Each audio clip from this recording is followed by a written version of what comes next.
So here we have an Agfa Optima Sensor camera that I've picked up. I'm assuming it works, but we don't know because the old Mercury batteries are long gone. You can get replacements, but they're expensive and you've got to order them online, and I didn't want to do that. So I went to the supermarket and got some LR44s, which these are, I think, 1.3 volts. These are 1.5, but near enough.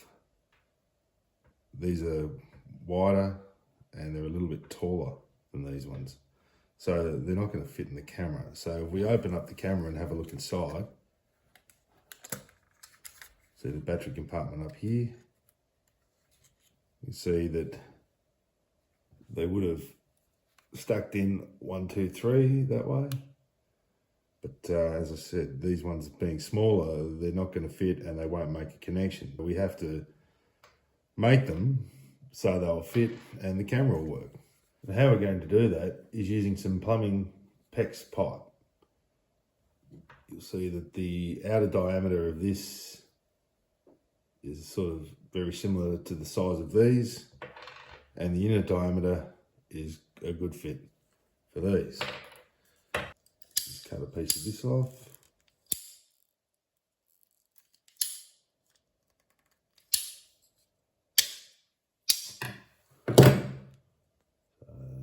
That.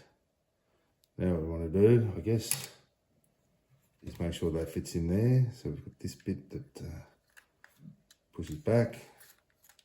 So get that in there. Pull that back. And there we go, that fits in. Right. Get that back out of there. So now, batteries. Stack them in all the same way. There we go. So you'll see that's the negative side, that's the positive side. So there's the negative side of our batteries. And we can slot that in there. Just pull that back. In she goes. But the issue we have now is there's a gap between the tab there and the batteries. We're going to fix that gap with a bit of aluminium foil, which I've just folded up. So that can go in there.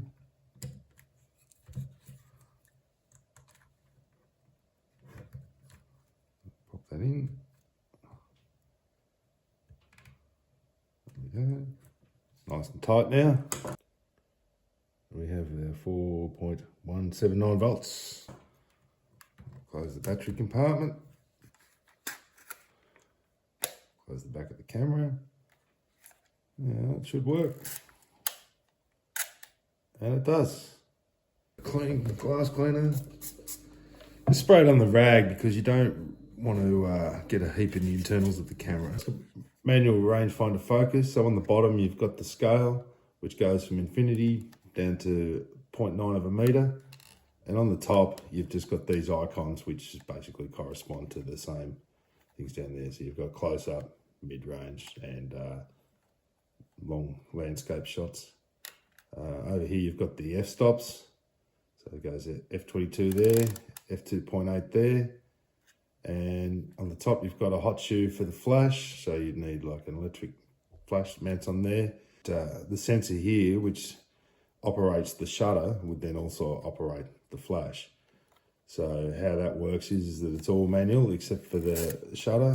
We pop the back open again. If I put my finger over the sensor, the shutter stays open longer, and when it's not blocked, you get a much faster shutter speed. Film goes in here, it's fed under there, close that up, shut the back. Another good feature of this is too that if you accidentally open the back of the camera whilst you've got film in there, the film you've already shot is protected behind here, so it won't get exposed and ruined.